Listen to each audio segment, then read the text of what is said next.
ìtìjú ńlá lélẹ̀ fún wa nílẹ̀ Yorùbá fi èdè hear shame shame shame shame shame shame lélẹ̀ fún wa nílẹ̀ Yorùbá.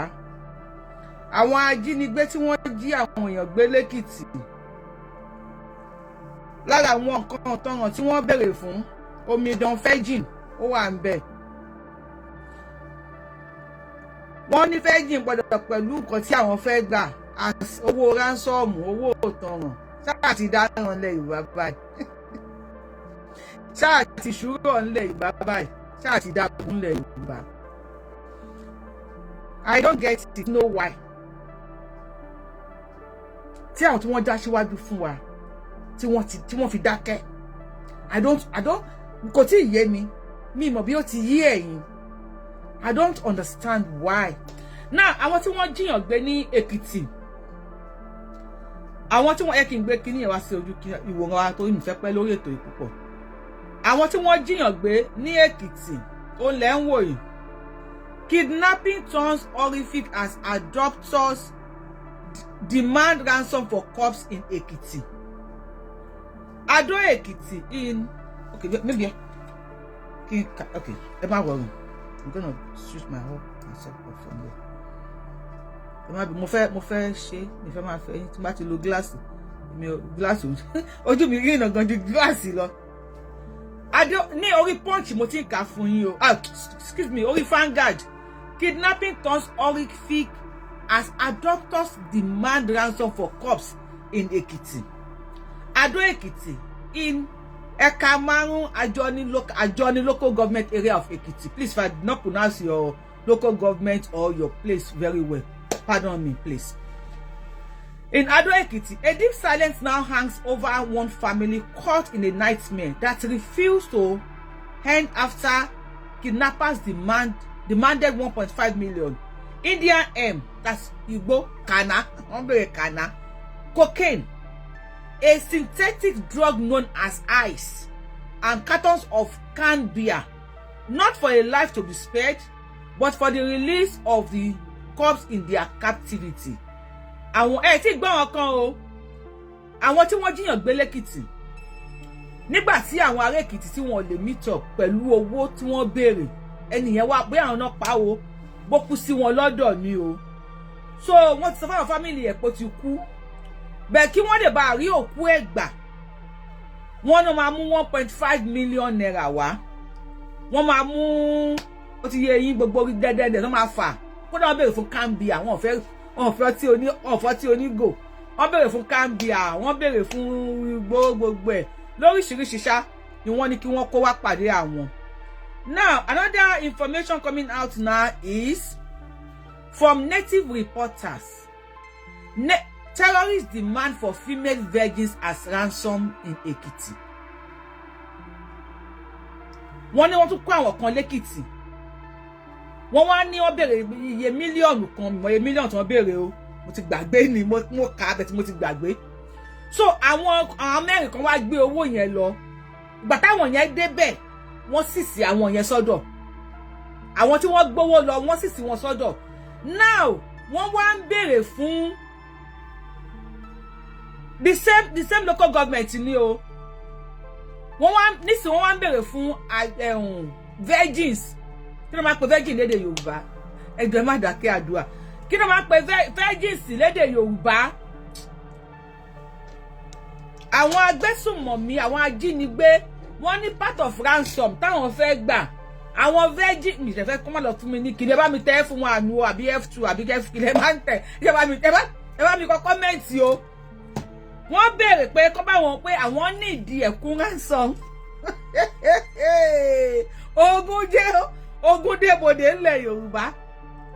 In Ajoni LCDA of Ekiti, kidnappers demand ransom to release the corpse of a victim whom they grabbed to death. The 4 men who went to deliver the ransom, which included cash, ice, beers, and other items, were themselves kidnapped. The adopters are now demanding for additional cash as well as female virgins in exchange for the release of the new captives. Òkú tí wọ́n lọ gbà, that same local government, ṣé pé wọ́n tún kúrò níbẹ̀ wọ́n lọ síbòmí o. The same ẹni tí wọ́n jí gbé tó kú sí wọn lọ́dọ̀ àbí wọ́n lọ gba òkú ẹ̀ ni àbí àwọn ni wọ́n pa ni I don't know. Now àwọn mẹ́rin tí wọ́n wá gbé gbogbo owó tí wọ́n béèrè yẹn lọ, wọ́n béèrè bíà, wọ́n béèrè owó 1.5 million, wọ́n béèrè gbá, wọ́n béèrè àwo. Àwọn mẹ́rin tí wọ́n gbé kinní yẹn lọ, wọ́n ti mú àwọn náà sọ́dọ̀ pé ẹ̀yin ò lè lọ́ọ́lé. Ṣùgbọ́n owó òkú náwọn yẹn gbé wá, wọ́n ní owó àlàyé táwọn fẹ́ gbà ń sìn ni wípé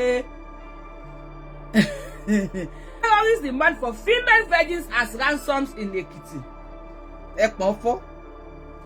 Àbẹ́pọ̀ òfò, nǹkan ti ṣe wá nílẹ̀ Yorùbá. Nǹkan ṣe wá, à ń pretend ni. Many of us are pretending nílẹ̀ Yorùbá ni. Now, ibo náà ti máa rí, okay omidan, God bless you. Ibo ni wọ́n ti máa rí omidan, ọ̀dọ́mọbìnrin tí ò tí mọ ọkùnrin, ẹ ṣeun ìyá mi àbí bàbá mi ni. Wọ́n ní wọ́n ń demand fún ọ̀dọ́mọbìnrin tí kò tí mọ ọkùnrin, ọlọ́mú rètérètè, olójú ẹlẹ́yinjú ẹgẹ́. Wọ́n ń demand fún as ransom ní ilẹ̀ Yorùbá. Ẹ bá wa tẹ́tọ́ pọ̀ lórí show yìí lórí YouTube, ẹ bá wa share video yìí. Wọ́n demand mi tẹ́ mọ́ kó tí mo fẹ́ sọ. Ẹni tó send video yẹn, tó send kíní yẹn sí mi. Mo ti pọ́ send kan sí, mo tún wá send message sí mi pé Yorùbá wí pé kí n àwọn love mi pé kí n jọ kí n bá wọn wo kíní kí n bá wọn fi ṣe show. Èmi náà wá lọ wò pa wèrè o kí ló ń ṣẹlẹ̀. Èmi náà wá lọ wò mo wá pé lóòótọ́ ni ìyàwó àyẹn send sí mi. Mo lọ wò lórí native something. Àwọn tẹ̀tí àwọn gbọ́ tí ìwọlé. Oh, okay, ìyàwó kan ní bóyá wọn ò fẹ́ wọn ní àwọn wèrè kò lè dúró de ọ̀run mọ́ kí wọ́n lọ gba 72 virgins wúndíá. Okay. Ṣé tí mo fẹ́ ṣe ẹ ti fẹ́ sọ ní kí ni máa ń fa ìjà o. Ọ̀rọ̀ tí ìyàwó àìsàn ṣé kò ó dà pé ọ̀rọ̀ yẹn fẹ́ mú yẹ̀sì o. Ṣọ́rọ̀ yẹn mú yẹ̀sì. Wọ́n ní mo ẹ pé wọ́n sọ fún wọn pé tó máa lọ sọ́run wọ́n máa gba wúndíá 72. Ó dà pé wọn wá lè dúró mọ́ ojú ń kàn wọn. Now nǹkan ti ṣe wá nílẹ̀ Yorùbá o. Nǹkan ojú gbà mí tì, God bless you. Ojú gbà mí tì fún ẹ̀yin àgbààgbà ilẹ̀ Yorùbá. Ibo náà ti máa wá rí omidan nísìn. Mr. Adeyemi ó ní ẹ wá wà lórí YouTube èmi Amẹ́ríkà lẹ́wà. Ó ní mo sọ lórí YouTube lè máa flip kámẹ́rà lọ́tùn lósì ní gbogbo bíbí mo ti tó kámẹ́rà sí. Mi lè máa flip kámẹ́rà ẹ wá wò lórí YouTube máa rí ńbẹ̀. Èmi kúkú ni mo sọ. Ó ní àjọ ní LCDA of Ekiti State. So àwọn tí wọ́n owó òkú àwọn tí wọ́n gbókú lọ tí wọ́n gbówó òkú lọ wọ́n ti mú àwọn yẹn dání. They are now demanding for ẹjọ́ tá ló máa gbọ́mọ tiẹ̀ lẹ̀. Torí mi jẹ́ mo ti fẹ́ ṣe show yìí. Bẹ́ẹ̀ kí fáwọn èèyàn láyè kan pè wọlé because I don't even know how to do this show. I don't even know what to say.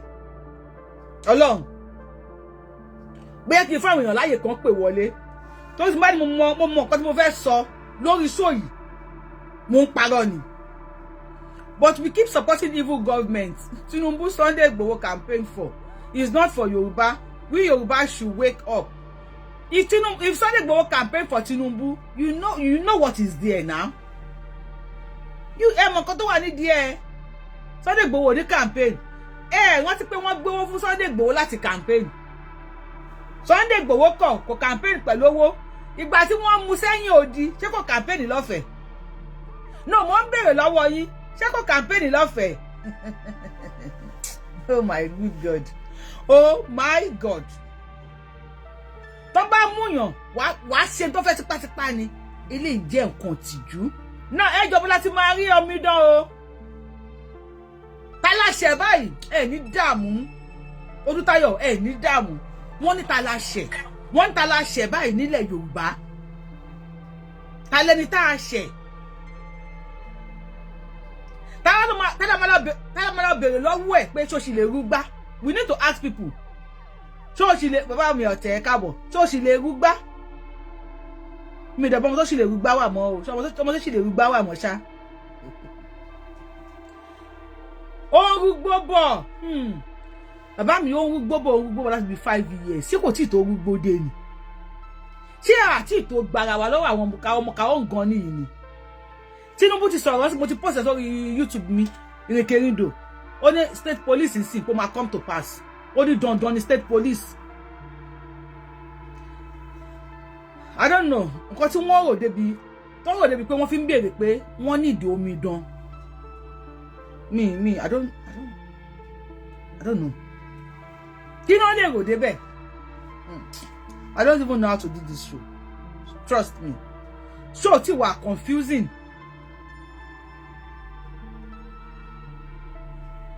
Ta ló tà wá báyìí? Nǹkan ti yan báyìí wà. Ogun gbọ́ nǹkan ti yan. Nǹkan ti yan. Nǹkan ti yan o. Tí kò bá sí àwọn tí wọ́n fẹ́ pè wọlé. Let me see. At least mo ti lo 19. Mo fẹ́ parí show nìyẹn. Mo fẹ́ parí show, mo fẹ́ lọ sùn nìyẹn. Ẹni fi kí ni sí speaker torí Ọlọ́run. Ẹ̀wọ̀n dẹ̀jẹ̀ sáré pọ̀ sí. Ta láṣẹ. Tó bá wọ 40,000 fún information tó wà lórí fídíò 20 minutes live show yẹn pé mi ṣe rẹ́rìn. Tó bá wọ 40,000 fídíò yẹn ò rìn. Tó bá wọ 40,000 kò rìn. Despite the information tó wà lórí ẹ̀, bí wọ́n ṣe fẹ́ pa gbogbo ọmọ Yorùbá, kò sọmọ Yorùbá tó share ẹ̀, kò sí share ọ̀kan lórí ẹ̀. I go dey come, I go dey talk my own. Tó bá wùn yín, ẹ share ẹ̀. Tó bá wùn yín, ẹ má share ẹ̀. Tó bá yá máa sọ pé mo wí tèmi. Tó bá ta bẹ̀rẹ̀ Yorùbá Nation gbà yẹn, táwọn kan sọ di ìjà. Gbẹgbẹgbẹgbẹ, wọ́n bẹ̀lẹ̀ ìjà, bátọ̀ òun jà. Mo ní ẹ má jà jà. Ẹ má jà jà. Tógìrì ò bá lanu aláàmú oníwọ̀bẹ̀. Wọ́n ní mo wá cleansing. Mo ní ẹ má jà jà. Ẹ jẹ́ àṣẹra wa lẹ́yìn ọ̀kan, ẹ jẹ́ ká ṣẹra wa lóṣù ọ̀wọ̀. Tẹ́lẹ̀ bá ń ṣe show máa pè sórí ẹ̀. Tí wọ́n bá ṣe show máa pè sórí ẹ̀. Tẹ́lẹ̀ bá ṣe show máa ṣe. Kò sí ẹni tó ṣe tó sọ̀rọ̀ Yorùbá Nation tèmi ní ayé làgbé àbẹ̀mí tí mi ò ṣí ẹ̀ show ẹ̀ rìn. Wọ́n ní mo wá cleansing. Ògo tèmi ò nídìí àti so mọ́ ògùn ẹnìkan lẹ́sẹ̀ kó tó tàn. Ẹ bá wa gbóhùn sókè. Ẹ má yẹ kí n wọnú ọ̀rọ̀ lọ. Ẹ bá wa gbóhùn sókè ọba mi. Ẹ káalẹ́ ìyá mi. Ẹ kú dédé àsìkò ìṣẹ́ ní virgin ládùúgbò yìí o. Ẹ kú ètò odò àgbèwà ọkọ̀ níbi ọ̀dà yìí. Àṣẹ ṣẹ́ ní virgin ládùúgbò yìí o. À ń wá àti rí àti gbọ́. Bàbá mi Ògún bá jò wọ́n láwọn share fídíò náà o. Thank you sir. I'm going. Program tẹ́ ẹ sọ èmi náà ti wù. Sẹ́rí nǹkan tẹ́mi kàn fẹ́ sọ ò ní pé sẹ́rí ìhà tí akọ síra wa ńlẹ̀ Yorùbá ó máa jẹ́ kán pa wá dáadáa, ó máa jẹ́ ká jìyà dáadáa ká tó gbọ́n ká tó dìde. Ó ní pé fídíò tẹ́ ẹ ṣe lánàá lórí àwọn tí wọ́n pa ìyá wọn wọ́n làwọn ládàá lọ́wọ́ tí wọ́n ní kan fi ṣe 50-50. Sẹ́ni mo gbọ́ interview yẹn mo wò mo ní that is very good. So ní gbogbo ìdó yẹn ń ṣe wọ́n dá àwọn family yẹn wọ́n dá family èlò. Wọn ò mọ̀ pé nǹkan tó ṣẹlẹ̀ sí wọn yẹn wọ́n fi test wọn ni. Tó bá dọ̀la wọ́n máa ṣe worse than that ìdá ìdó tán sọ yẹn. Gbọ́ interview àwọn ọmọ yẹn délẹ̀. Wọ́n náà ti bẹ̀rẹ̀ báyìí, wọ́n náà ti bẹ̀rẹ̀ sí ní ṣe tẹ́ńkíá fún wọn lẹ́yìn táwọn ọlọ́pàá ti sọ̀rọ̀ tán. Wọ́n sọ bẹ̀rẹ̀ sí ní ṣe tẹ́. Gbogbo ìkẹ́tẹ́lú kan fàyọ́ bẹ̀ yẹn ni pé nínú aṣọ tó jẹ́ pé àwọn ará àdó tó kù tí wọn ò dìde sí wọn ibi tí nǹkan fẹ́ yọ nìyẹn. Sẹ́rí nǹkan tó máa ṣẹlẹ̀ lọ́jọ́ míì báwọn tó kù náà ṣe tó máa jẹ wọ́n máa wá ṣe Fúlàní dẹ̀ pọ̀ ní ìdó yẹn.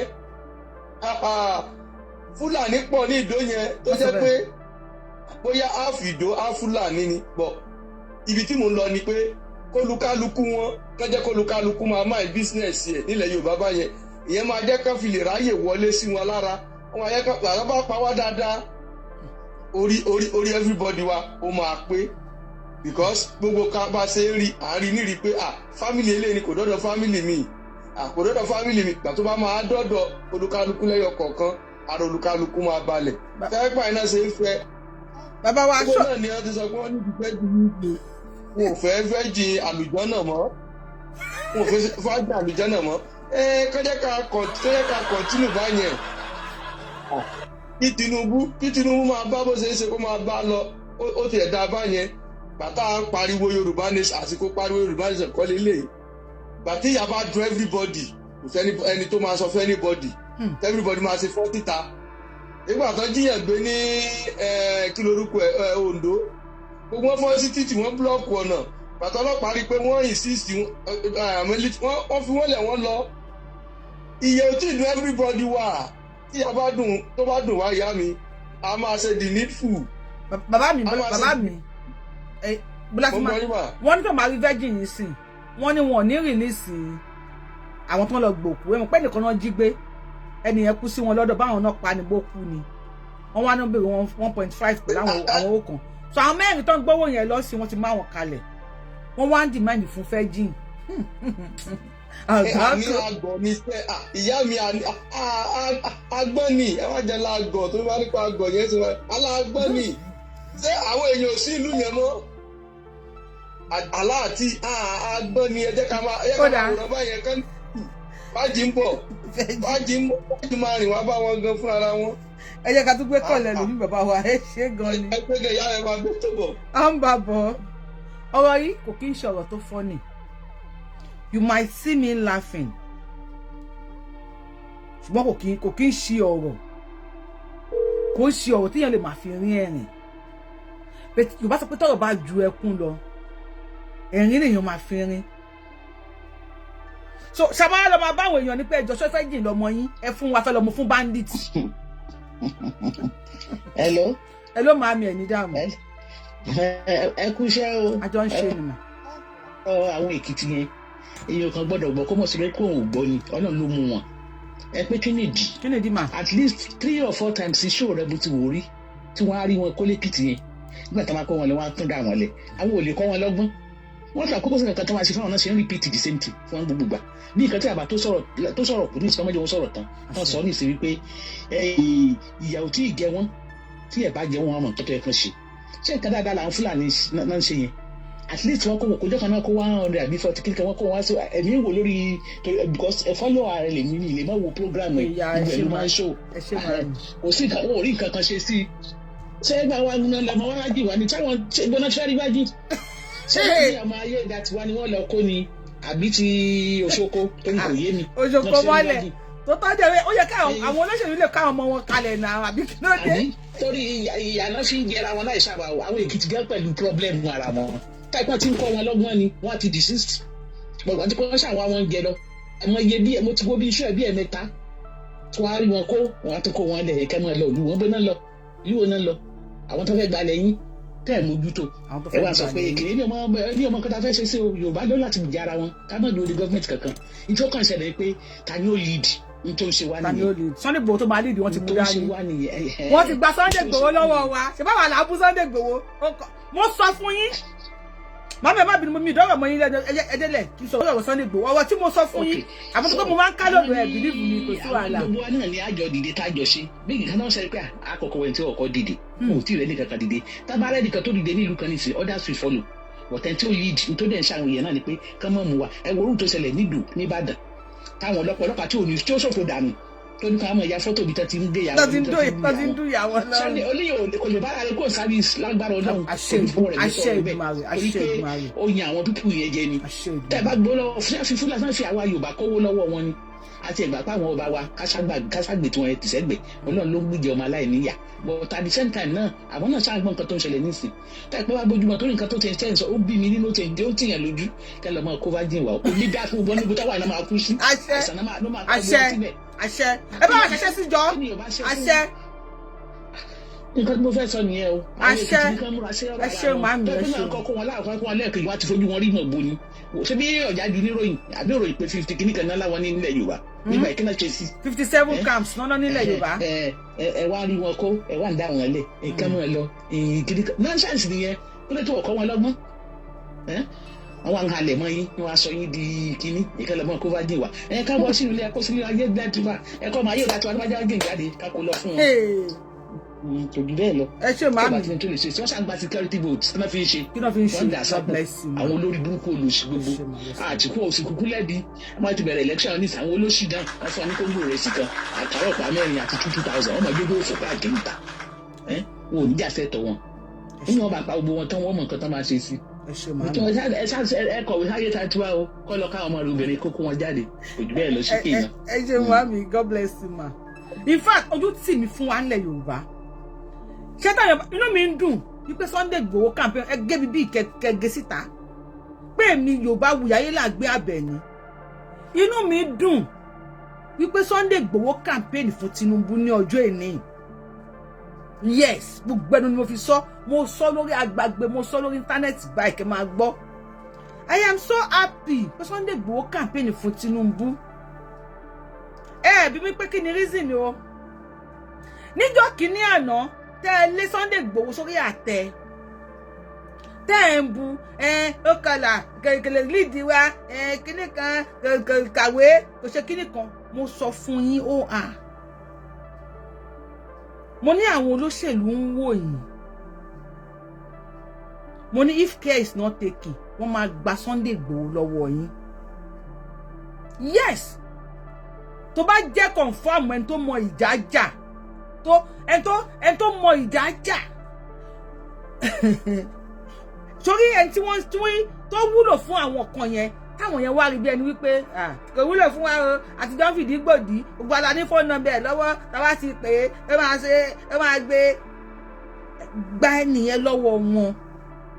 Tinubu is a game master, he's a smart man.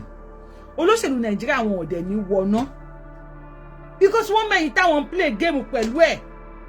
Tẹ́lẹ̀ mi bá tún dìde lẹ́ni pé ẹ̀yà mo fẹ́ kọ́ yín kò lóko ẹrú ẹ tún máa bú òun náà ẹ tún máa wọ́ òun náà ńlẹ̀.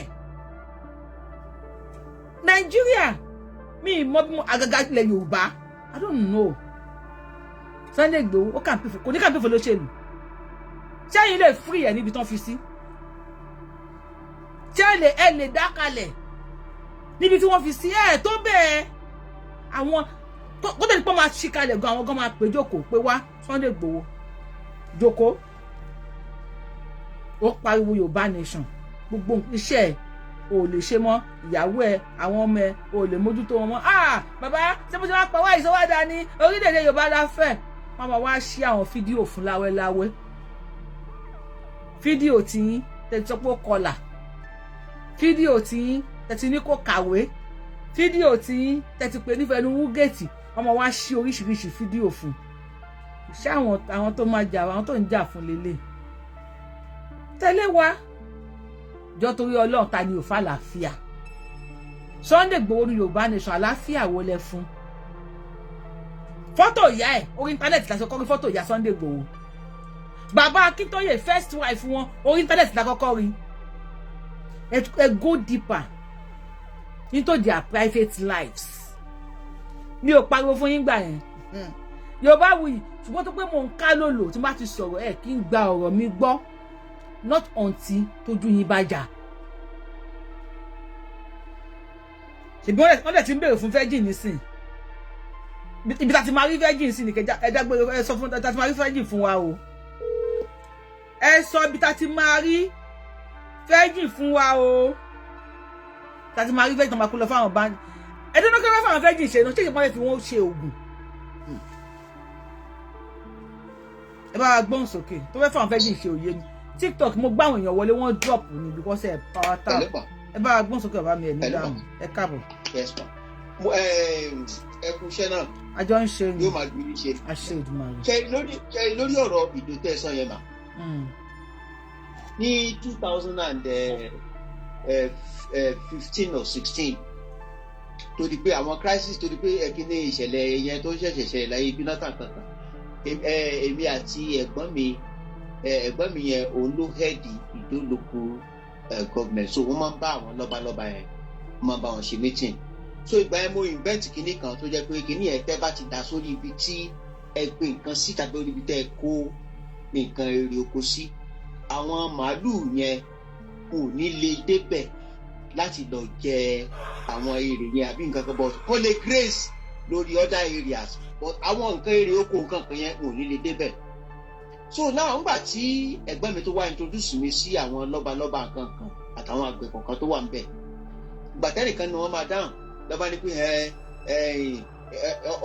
omi tó bá ṣe díẹ̀ ilẹ̀ èèyàn rẹ̀ lásì ṣùgbọ́n nǹkan táwa ń ṣe nǹkan èrè oko wa ó pọ̀ ṣe nǹkan kan mo ní ṣe pé bí kíní ẹ̀ bó bá ṣe pọ̀ tó bẹ́ẹ̀ nìyà mo tẹ́ bá ti da omi sí àwọn kíní solutions yẹn ẹ ṣáà ti dà sórí àwọn ibi tẹ́ ẹ mọ̀ pé ó wúlò fún yín pé àwọn àgbẹ̀ yẹn a máa kọ́ wọn bí wọ́n ṣe máa ṣe kíní yẹn so that wọ́n á lè da kíní yẹn sí area bẹ̀.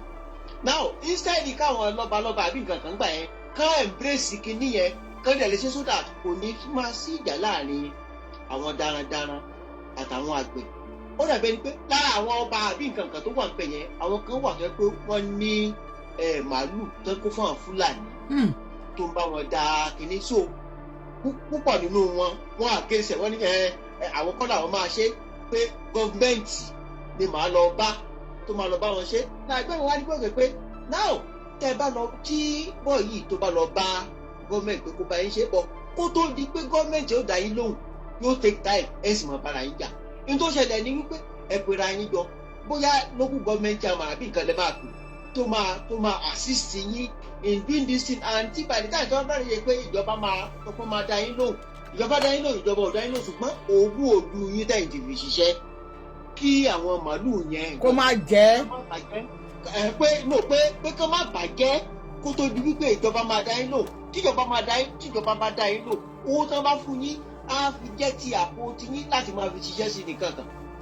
Lára wọ́n gún àkéésì kìíní yẹn èmi tó gbéra mo tún lọ sí state. ṣé ẹ̀ ń gbọ́ ọmọ Yorùbá o à ń gbọ́ yín sà. náà ẹ wá máa gbọ́ mo lọ sí state ìgbà tí mo lọ sí state mo bá àwọn tó jẹ́ pé wọ́n jẹ́ junior mi ní school kankan tá a tún lọ́jọ́ rẹ̀ a tún lọ sí nǹkan kan bẹ́ẹ̀. the next thing táwọn yẹn máa sọ fún mi pé proposal tí mo wá ẹ yóò dá nǹkan kan pé pé àwọn làwọn bá mi present ẹ̀ fún gọ́ọ̀mẹ̀ mo ní èmi tí mo wá ṣe kíní kọ́ pé àwọn ọmọ báwọn ṣe máa ń ṣe kíní ẹ̀ kankan mo ní òkè mo ní ẹ̀ mọ́ nǹkan tó ṣẹlẹ̀ òní mo ní tó bá di mo ní ẹ jẹ́ kí n lọ ṣe full details of that thing kí n ṣe kí n wá kí n gbé fún yín bí mo ṣe kúrò bẹ́ẹ̀ nìyẹn ẹnìkan ló wá bá mi pé ṣé mi release document ẹ̀ fún àwọn ìpìlẹ̀ mo ní mi release ẹ̀ wọ́n ló bẹ́tà wọ́n ní because tí n bá release ẹ̀ wọ́n á kàn já pépà wájú wọ́n á já pépà ẹ̀yìn orúkọ wọn lẹ́ máa gbélé lórí wọ́n máa lọ present ẹ̀ wọ́n á dẹ̀ ṣe kíní ẹ̀ wọ́n á fi convert ẹ̀ sápò ara wọn ó bẹ́tà pé kí n mú nǹkan mi pé kí n mú dání.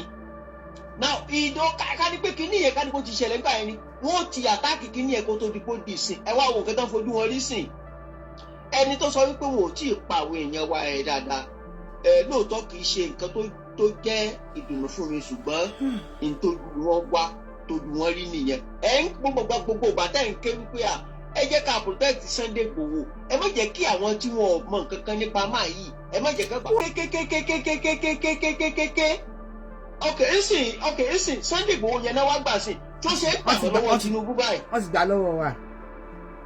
tó ṣe é gbà mọ́ ẹ wo ojú wọn á bó àtẹ́lẹ̀ ojú wọn á bó mo sọ kíní kan jọ sí mo ní Ọlọ́run ń lò yín gidi gan but ṣé rí àwọn àwọ̀dà kan tẹ́ máa ń ṣe ẹ máa ń technically ti spiritual aspect yẹn ẹ kàn rọra fi side lẹ́sẹ̀gbẹ́ kan meanwhile ibẹ̀ yẹn gangan ló dẹ̀ ṣe kẹ́ máa embrace jù ẹ gbà tẹ́ ẹ sọ fún ìyá pé ẹ ṣe jẹ́ kí Sunday kò tiẹ̀ wálé lọ́jọ́ kan kó wá sìnkú yẹ kíní yẹn kò sẹ̀ mẹ́ta within 7 days ní Sunday wá ló wọlé ìyẹn ìkejì ẹni àti ẹ̀fẹ̀ gbọ́n náà mà ẹ̀ release Sunday Igboho ni and within 3-4 days now the same thing happen with the soccer ní ìyẹn jẹ́ pé mo ní yá you don't know that God is using you spiritually bí ẹ bá ti intensify kankan pàtàkì mo máa pè ẹ̀mẹ́rin kìíní yẹn á jáde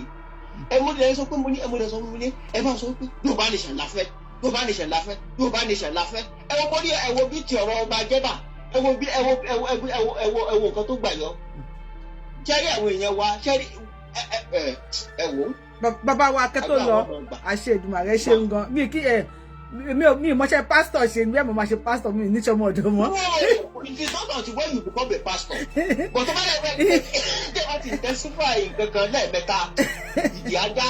ó dáa a máa pa pé Yorùbá Nation la fẹ́ ń sìn bàbá mi ọlọ́run àdébà gbà ìyẹn bẹ́ẹ̀ kọ́ ni mo wá ń lọ ṣé kí ni tẹ́ bá wa tẹ́ ṣe tẹ́ detect yẹn ṣé kò lè pa àwọn èèyàn tó má dà sórí yòókù kò lè pa àwọn èèyàn. ìfà ṣẹ́rí kìíní yẹn tó bá fi ẹni gbogbo tó bá ṣe sí ẹ̀rí koríko green á jáde ń bẹ̀ gbogbo nǹkan gbogbo anything tó bá wà bẹ́ẹ̀ everything will change for better bí fertilizer something like sort of fertilizer ní kìíní yẹn but àwọn màálù yẹn wò gbọdọ̀ gbóòórùn kìíní yẹn bí wọ́n gbọdọ̀ gbóòórùn ẹ̀ kò sí bí tọ́lẹ̀tì lé yín kò sí bó ṣe lè dáa tó ẹ̀ lè jẹun níbẹ̀. wow ẹ̀yin dẹ̀lẹ́ invent ẹ̀. èmi ni mo invent ẹ̀ náà. àwọn ìdóòdè gbà lọ́wọ́ yín bàbá wa ṣẹ́ṣì wà Nàìjíríà. irọ́ Amẹ́ríkà bí mo kíní yẹn gan wà lára nǹkan tí mo fi sá because ìgbà tí mo ṣe kíní yẹn.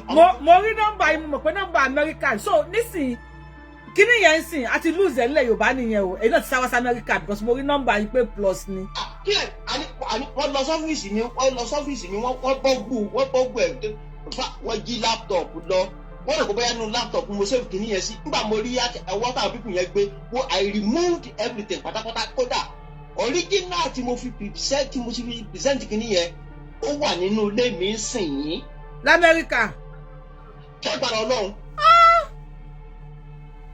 In fact nígbà yẹn kìíní ráìsì company kan ní Kano yàrá ráìsì yẹn local rice ni àwọn tó wà ní Kano wọn ò rí ráìsì yẹn tà wọ́n ní wọ́n dù so ọ̀rẹ́ mi kan tó wá jẹ́ ọ̀rẹ́ MD ló wá pè mí wípé kékeré kí n wá pé àwọn wọ́n pé ráìsì yẹn kìíní kankan wọ́n ní pé ráìsì yẹn wọ́n bolókè ohun ẹ̀ jẹ́ kí n wò nígbà mo ráìsì mi náà local rice ni ó dá ó ṣe bá ó ṣe nǹkan kan èmi ni tí ní tòótọ́ ṣe rí nígbà tí 20 trailers náà kọ́kọ́ sẹ́yìn sí mi ní Ìbàdàn mo dẹ̀ try mo kọ́kọ́ rìn káàkiri fún nǹkan bí oṣù mẹ́ta ṣé nígbà tí ó di oṣù kẹta mo tó padà lọ sí market mo wá sọ fún àwọn ìyá lọ́jà yẹn nǹkan kan mo ní ráìsì tẹ́sán pọ́ dàgbù tó jẹ́ imported ẹgbẹ́ wa gbogbo tèmi náà gbogbo sẹ́gbẹ̀ mo lọ ọya ẹsẹ̀ méjèèjì the same time ṣé nígbà tí ẹsẹ̀ méjèèjì the same time èmi ni kì í tòótọ́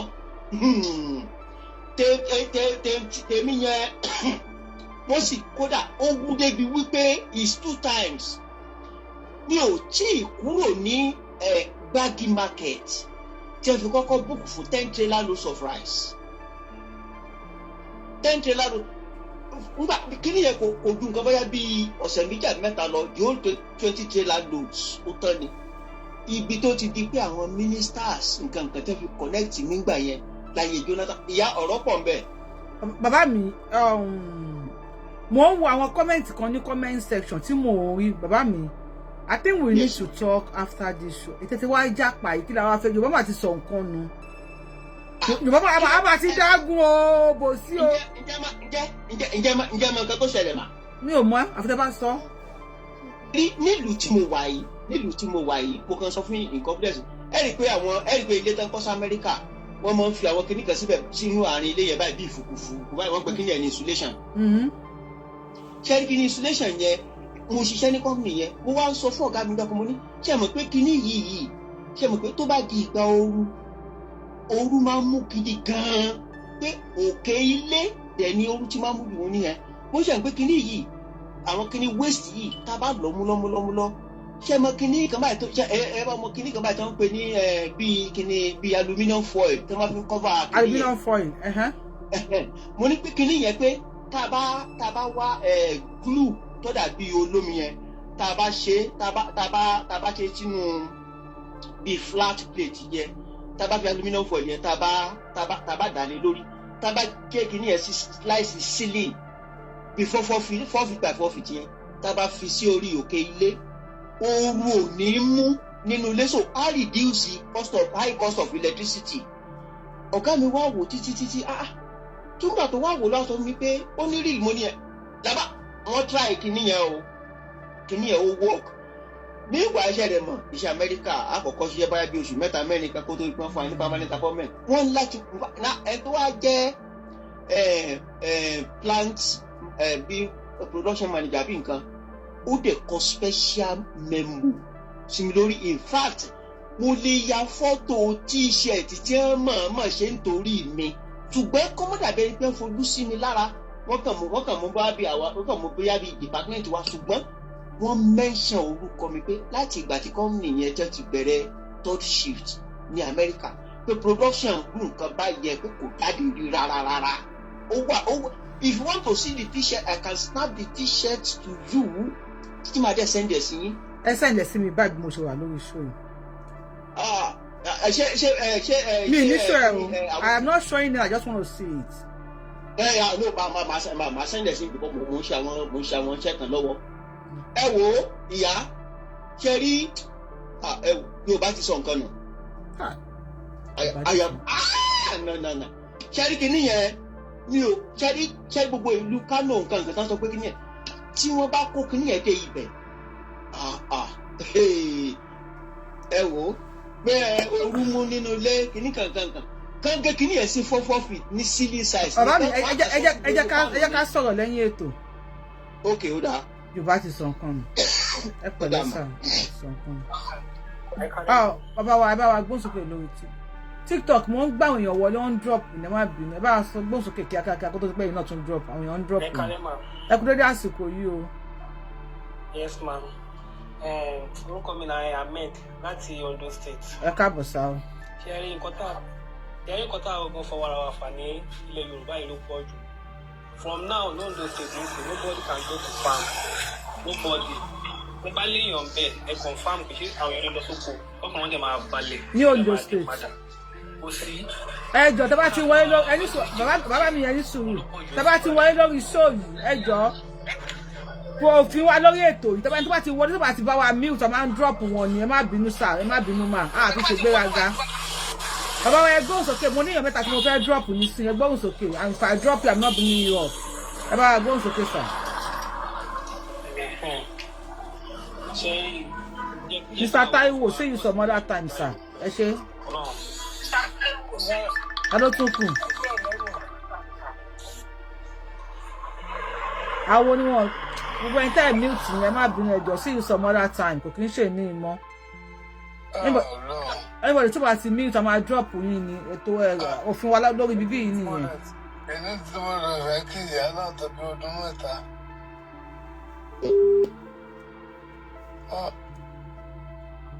Ẹgbọ́n rẹ̀ mọ̀. Ẹni sùn bàbá mi tó bá ti kàn ya máa pè yín sà. Mo wọlé ìyá mi. Ọdún ọdún mẹ́ta. Ẹ ṣe ẹ bá wa mute ẹ bá wa gbóhùn sókè lórí fóònù. Láti bí ọdún mẹ́ta ìyá ẹgbọ́n rẹ̀ mọ̀. Ẹ ṣeun sà. Ayélà gbé àbẹ̀ ẹ kó ètò. Àjọ ń ṣètò mi sà. Ẹ ṣe ìdùnnú ayé. Ẹ̀yin ìyọ̀dà tó sọ̀rọ̀ ni ìdá tó kúrò lórí fóònù nísìnyí. Bẹ́ẹ̀ni. Wọ́n á lè máa rí sọ. Ẹ̀rí àkọ́kọ́ náà àti ẹ̀ ti sọ nǹkan nù. Àti sọ nǹkan. Barrister dẹ̀ ti kọrin yẹn nígbà tó wà láyé. Ó ní tí Yorùbá bá ṣe ráìsì tó lóyìnbó bá ṣe ráìsì ó ní tó lóyìnbó yẹn la máa lé mú. Bẹ́ẹ̀ni. Àní lè ti Yorùbá mú. Ó tún wá ní tọmọ kékeré kan bá dàgbà tó bá ń ṣoríire ọ̀hún ìlú wọn á sì máa fọwọ́ gbéga.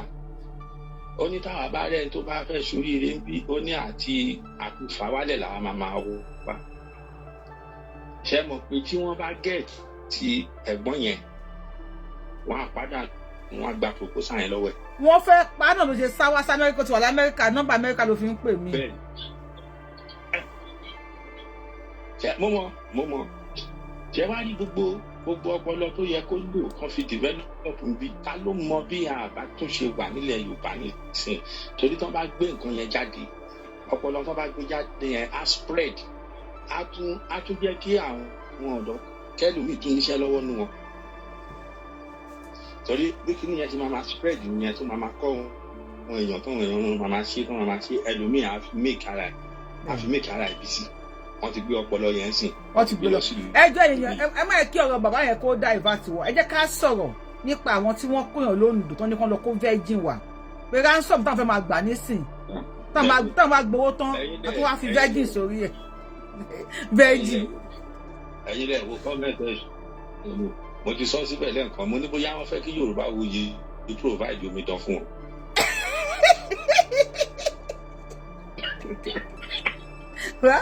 wàhálà ti dé.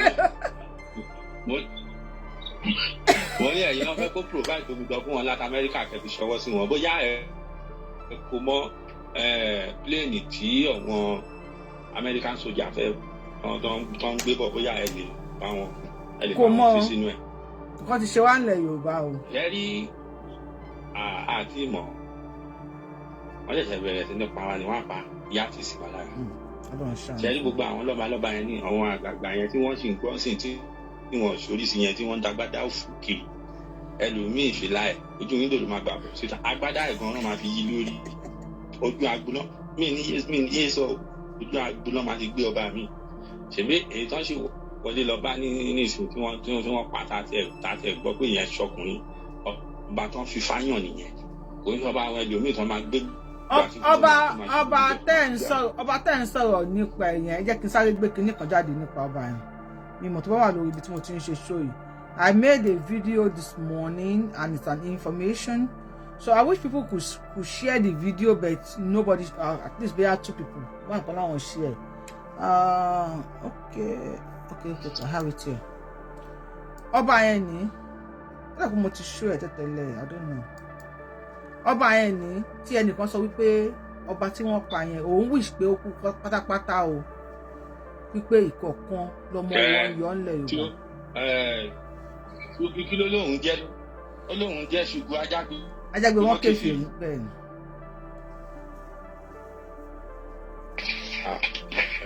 Network yín ti lọ bàbá wa ó jí something.